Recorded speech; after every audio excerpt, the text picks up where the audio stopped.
నుదుటన చెదిరిన కుంకుమ ఈ జన్మకు మెరిసేనా?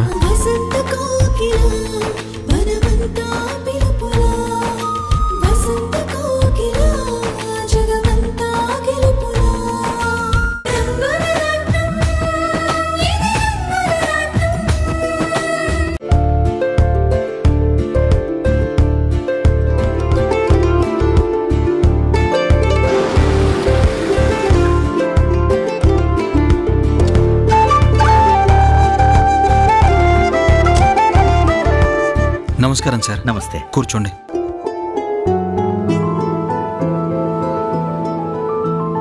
బాబు కళ్యాణ్, ఇది మన హాస్పిటల్ తాలూకు బ్లూ ప్రింట్. ఇంజనీర్ డిజైన్ చేసి ఇచ్చాడు. మీరు కూడా ఒకసారి చెక్ చేస్తే మనం వెంటనే కన్స్ట్రక్షన్ పని మొదలు పెట్టచ్చు. ఫస్ట్ ఫ్లోర్లో ఓపీ, ల్యాబ్స్ అన్నీ ఉన్నాయి. సెకండ్ ఫ్లోర్ మొత్తం వార్డ్స్ ఉన్నాయి. థర్డ్ ఫ్లోర్లో ఆపరేషన్ థియేటర్స్, ఐసీయూలు ఉన్నాయి. ఫిఫ్త్ అండ్ సిక్స్త్ ఫ్లోర్లో మిగిలిన వార్డ్స్ అన్నీ ఉన్నాయి. ఈ హాస్పిటల్కి 4 వైపుల నుంచి లిఫ్ట్లు, మెట్లు, అన్ని వైపుల నుంచి గాలి వెలుతురు వచ్చేలా డిజైన్ చేయబడింది. ప్లాన్ చాలా బాగుంది సార్. నేను ఎలా అయితే హాస్పిటల్ ఉండాలనుకున్నానో అలాగే ఉంది. సో నాకైతే ఈ కన్స్ట్రక్షన్ డిజైన్ ఓకే. ఇక మీరు వెంటనే వర్క్ స్టార్ట్ చేయండి.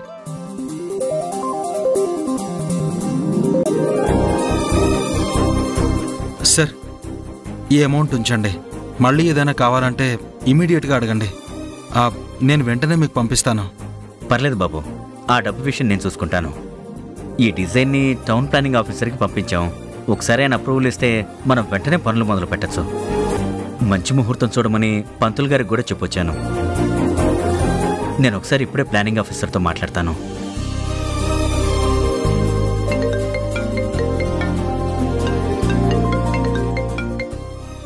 హలో, ఎవరండి?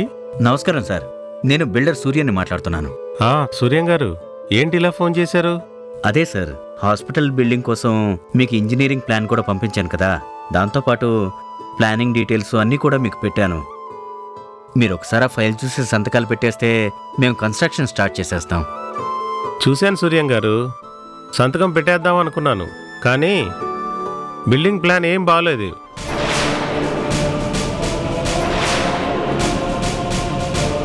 పొరపాటున ఫైర్ యాక్సిడెంట్ జరిగితే పేషెంట్లు తప్పించుకునే అవకాశం నాకు ఎక్కడా కనిపించలేదు.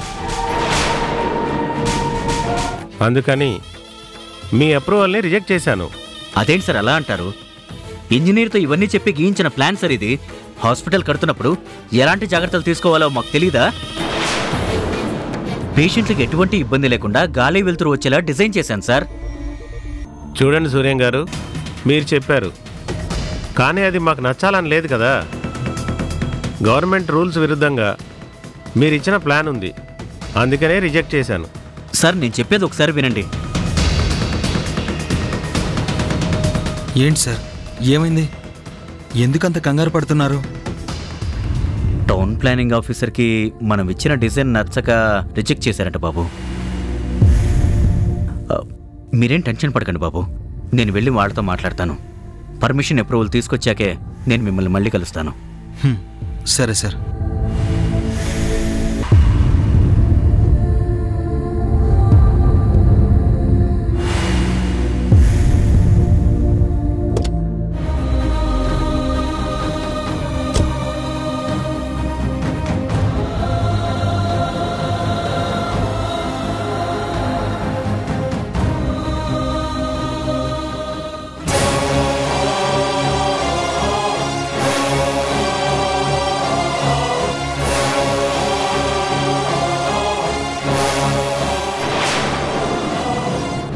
స్వామి, నా వాళ్ళెవరో నాకు తెలిసేలా చేశావు, కానీ నేనెవరు అన్నది వాళ్ళకి చెప్పుకోలేకుండా పరిస్థితులు నువ్వే సృష్టించావు.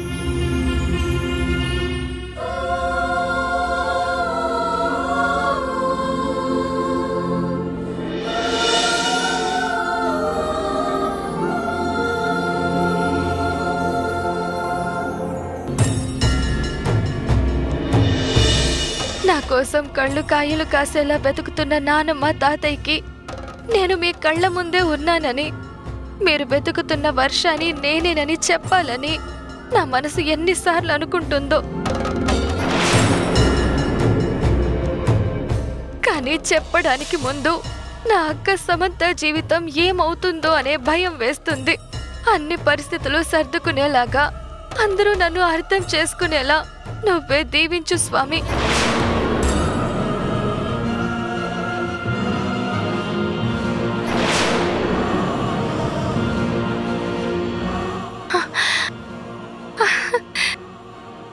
నానమ్మ, ఇంకా ఎన్ని కాపురాలు కూల్చాలని ఆ దేవునికి దండం పెట్టుకుంటున్నావు వర్ష? అదేంటండి అలా అంటున్నారు? నేను కాపురాలు కూల్చడం ఏంటి? ఇంకా ఎందుకు నటిస్తావు వర్ష? నీ నిజస్వరూపం ఏంటో తెలిసిపోయింది. అమాయకంగా నటిస్తే ఒకప్పుడు పూర్ణనైతే నమ్మేదాన్నేమో, కానీ ఇప్పుడు నువ్వేంటో పూర్తిగా తెలిసాక ఇంకా నిన్ను ఎలా నమ్ముతాననుకున్నావు? ఇకనైనా నటించడం మానే. అందరికీ కనిపించకుండా వెళ్ళిపోయావంటే మీ అక్కతో పాటు నేను కూడా బాధపడ్డాను. మా వల్లే కదా నువ్వు అలా చేసావని ఎన్నో రోజులు అనుకున్నాను. కానీ నువ్వు దూరంగా వెళ్ళింది బాధతో కాదు, సమంతని బాధ పెట్టడానికి అని ఇప్పుడే అర్థమైంది. అదేంటండి అలా అంటారు? నా ప్రాణం పోయినా సరే మీ కుటుంబం బాధపడితే నేను తట్టుకోలేను. మీ కుటుంబం కోసం నేను ఏమైనా చేస్తాను, నన్ను నమ్మండి. నమ్మకం అసలు ఆ పదానికి అర్థమేంటో నీకు తెలుసా? దాన్ని నిలబెట్టుకోవాలంటే ఎన్ని కష్టాలు ఎదురైనా తట్టుకొని నిలబడాలి. వర్ష పేరు ఉండటం వల్లే నిన్ను నా మనవరాలుగా చూసుకున్నాను.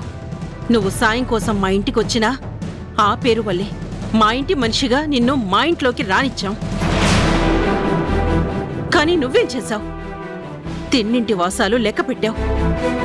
ఎవరైతే సాయం చేశారో వాళ్లకే ద్రోహం చేశావు. లేదండి, ఇప్పుడున్న పరిస్థితులు మీకలా కనబడుతున్నాయి, కానీ నేనే తప్పు చెయ్యలేదు. ఇంకా మాట్లాడకు. నీకు చెప్పే అర్హత లేదు. వంశీ నిన్ను ప్రేమించాడని నాకు తెలుసు. కానీ తప్పే జరిగిందో ఒప్పే జరిగిందో వంశీకి సమంతకి పెళ్ళైపోయింది. ఒక పెళ్ళైన ఆడపిల్ల జీవితం నాశనం చేయకూడదని ఒక సాటి ఆడపిల్లగా నువ్వు ఆలోచించలేకపోయావు. ఇక నీ గురించి ఏమనుకోవాలి చెప్పు. కానీ ఒక్కటి గుర్తుపెట్టుకో, ఒకరి కొంప కూల్చాలని చూసినా, ఇంకొకరి జీవితాన్ని ముంచాలని చూసినా మునిగిపోయేది నువ్వే. నువ్వెవరో తెలియకపోయినా నిన్ను మా సొంత మనిషి అనుకున్నాను. కాని నువ్వు మాత్రం నాగుపాములా మా దగ్గరే ఉంటూ పడగ విప్పి కాటేయాలని చూశావు. సమంత మెడలో తాళిం తెంచి నీ మెడలో కట్టుకోవాలని నువ్వు చూస్తే ఆయన చూస్తూ ఊరుకోరు. నిన్ను చంపి పాతరేస్తారు. నా మనవరాలి జీవితం నాశనం చెయ్యాలని నువ్వనుకుంటే వదిలేస్తామనుకుంటున్నావేమో. వదిలే ప్రసక్తే లేదు. నీకు ఒక తోబుట్టు ఉంటే ఇలాగే చేస్తావా? గొప్పతనం మాటల్లో కనిపించకూడదు, చేతల్లో కనిపించాలి. త్యాగం చెప్పేటట్టు ఉండకూడదు, చేసేటట్టు ఉండాలి. ఒక్క విషయం గుర్తుపెట్టుకో వర్ష, ఎప్పటికైనా పెళ్ళైన సమంత వంశీలే కలుస్తారు. ప్రేమించిన నువ్వు దూరంగానే ఉంటావు.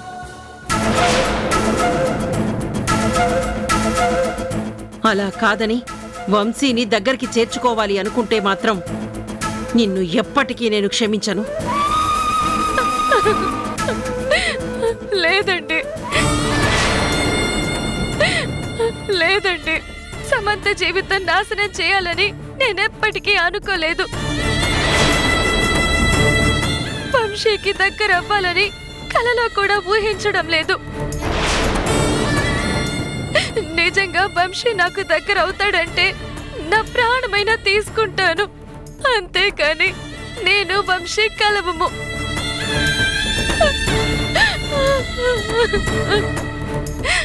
వంశీని సమంత దగ్గరకు నేను చేరుస్తాను. వాళ్ళిద్దరిని కలపడానికి ప్రయత్నిస్తాను. దయచేసి నా మాట నమ్మండి. వదులు. చెప్పాను కదా, ఇది నాకు మాటల్లో కనిపించడం కాదు, చేతల్లో కనిపించాలని. అంతవరకు నువ్వు మాత్రం నాకు కనిపించకు. వెళ్ళు.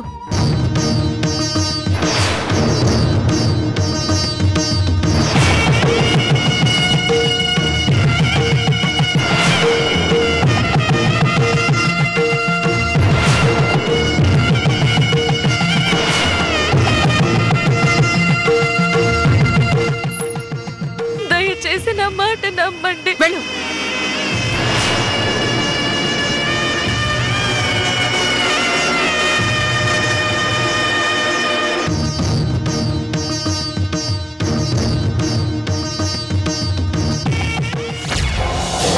शिवाय हर हर शिवाय हर हर शिवाय ओम नमः शिवाय ओम नमः शिवाय हर हर शिवाय हर हर शिवाय ओम नमः शिवाय ओम नमः शिवाय हर हर शिवाय हर हर शिवाय ओम नमः शिवाय शिव शिव शंभो हर हर शंभो शिव शिव शंभो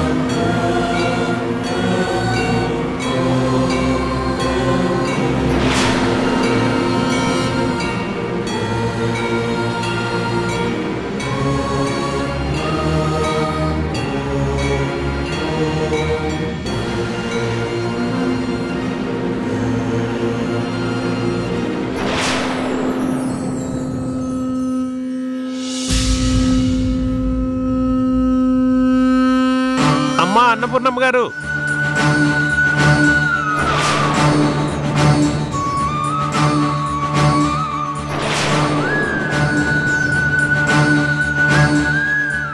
అయ్యో ఇది అన్నపూర్ణమ్మ గారి చైన్లా ఉందే, కింద పడిపోయింది. అన్నపూర్ణమ్మ గారు, అన్నపూర్ణమ్మ గారు, అమ్మా అన్నపూర్ణమ్మ గారు.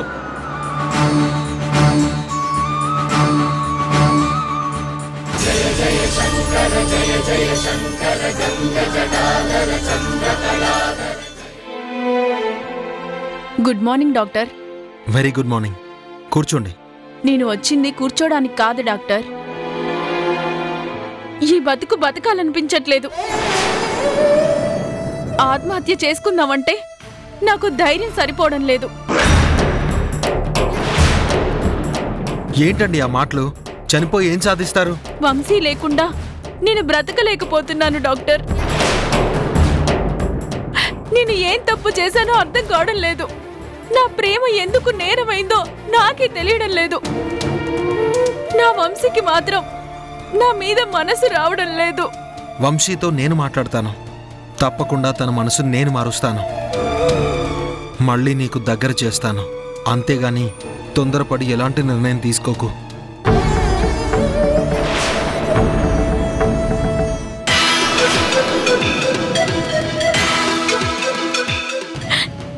ఆ నమ్మకం నాకు లేదు డాక్టర్. ఎందుకో తెలుసా? మేమిద్దరం కలవాలని, మా భవిష్యత్తు బాగుండాలని మా నాని సౌభాగ్య వ్రతం చేయించింది. దానికి వంశీ రావాలని నేను ఒక పరాయి వ్యక్తికి చెప్పాను. తను పంపించినట్టే పంపించింది. కానీ వంశీ అక్కడికొచ్చి నానా రభస చేశాడు. మా ఇంటి పరువు తీసేశాడు. నా ప్రేమ ఇంత శాపంగా మారుతుందని నాలో నేను రగిలిపోతూనే ఉన్నాను. అందుకే డాక్టర్ మిమ్మల్ని వేడుకుంటున్నాను, ప్లీజ్ ప్లీజ్ డాక్టర్, నన్ను చంపేయండి డాక్టర్, నన్ను చంపేయండి. భార్యాభర్తలని కలపాలని చూడాలి, విడదీయాలని ఎవ్వరూ అనుకోకూడదు.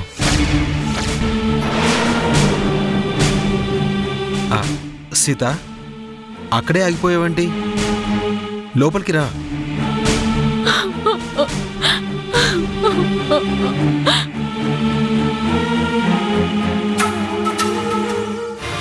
సీత, తన పేరు సమంత, వంశీ భార్య. ఒకసారి నేను మీ ఇంటికి వచ్చినప్పుడు మీ పాప ప్రియా తనని పరిచయం చేసింది. డాక్టర్, రూమ్ నెంబర్ 20లో ఉన్న పేషెంట్కి టెంపరేచర్ చాలా ఎక్కువగా ఉంది. ఇంజెక్షన్ ఇవ్వమన్నారంట కదా, ఏ ఇంజెక్షన్ ఇవ్వాలి?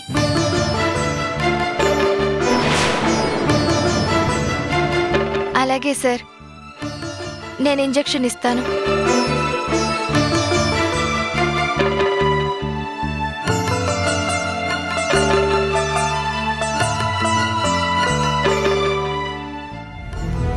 చూడు సమంత, తప్పకుండా నిన్ను వంశీని కలపాలని నేను సీత కూడా అనుకుంటున్నాం. ఏదో ఒక రోజు మీరు తప్పకుండా కలుస్తారు. తొందరపడి ఎలాంటి నిర్ణయం తీసుకోకు. తప్పకుండా మీ మాట నిలబెట్టుకుంటారని నేను కూడా ఆశిస్తున్నాను.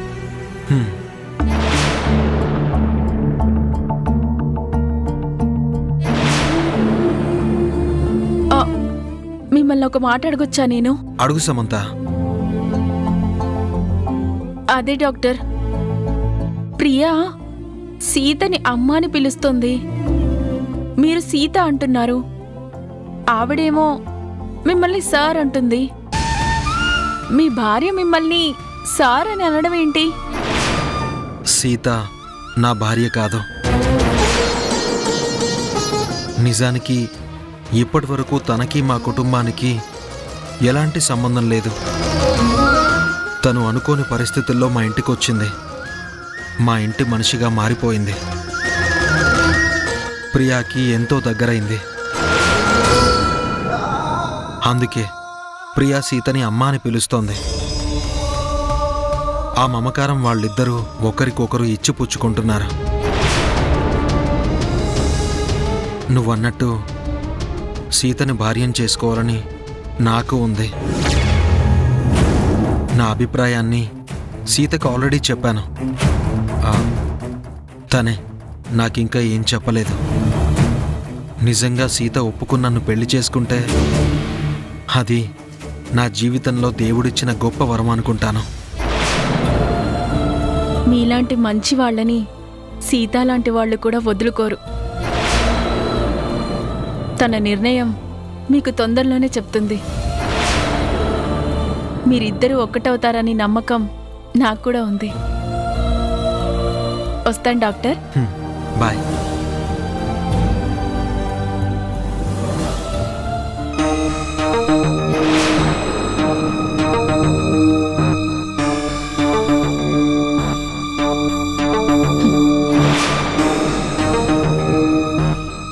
నువ్వు చాటుగా మొత్తం విన్నావని నాకు తెలుసు వర్ష. నువ్వు వినాలని అలా మాట్లాడాను.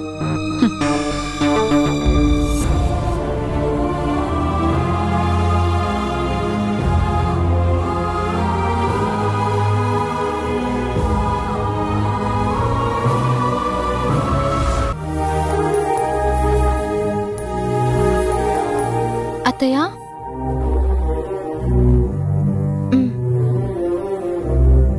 లేవండి, ఈ టాబ్లెట్ వేసుకోండి. నెమ్మది.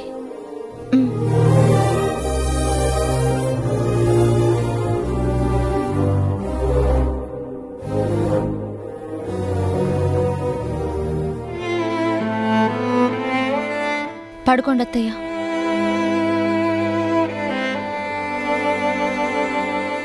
నెమ్మది.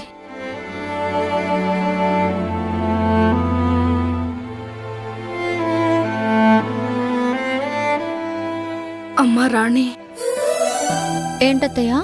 నువ్వు ఫ్యాక్టరీకి వెళ్ళాలి కదా, వెళ్ళమ్మా. నాకు కొంచెం జ్వరం తగ్గాక వంట నేను చేస్తానులే. పర్వాలేదత్తయ్య, మీరు రెస్ట్ తీసుకోండి, అవన్నీ నేను చూసుకుంటాను. వద్దమ్మా, మీ అమ్మగారు కూడా లేరు కదా, హోటల్ దగ్గరికి వెళ్ళిపోయారు. ఇప్పుడు నువ్వు ఫ్యాక్టరీకి వెళ్లే ముందు ఈ పనిగోల నీకెందుకు? నేను చూసుకుంటాను, నువ్వు వెళ్ళమ్మా. లేదత్తయ్య, అక్కడంతా వీరే చూసుకుంటాడు. ఏమైనా పనుంటే నాకు ఫోన్ చేస్తాడు. వంట పని నేను చూస్తాను. మీరు రెస్ట్ తీసుకోండి.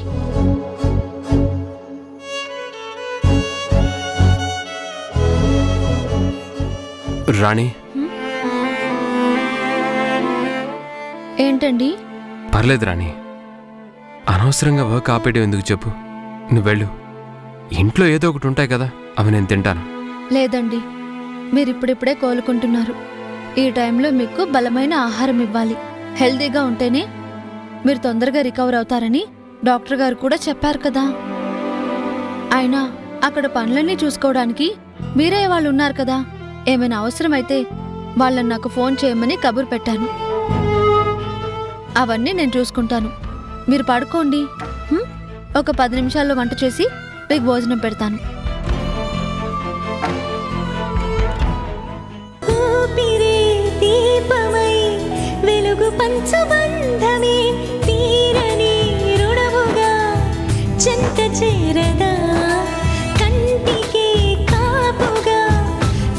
పంచుకున్న ప్రేమలే ప్రాణమై పదిలమై నిన్ను అల్లుకోవా తొణికిన కన్నీరే తెలుపును మదిలో దిగులెంత చెరగని గురుతులు చేసి మమతల నారమే రంగుల రాట్నం ఇది రంగుల రాట్నం రంగుల రాట్నం ఇది రంగుల రాట్నం అనురాగం కురిపించి మనసు ఉండగా బాధైనా బరువౌనా బతుకు నిండుగా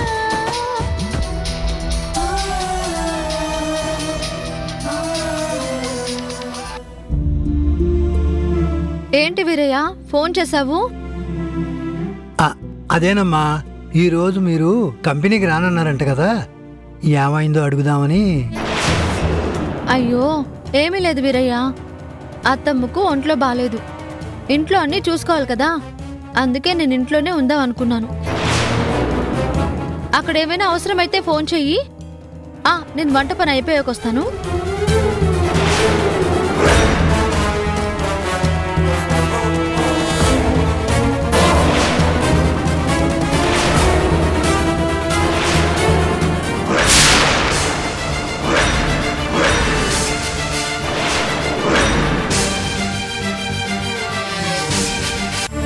అన్నపూర్ణమ్మ గారు, అన్నపూర్ణమ్మ గారు.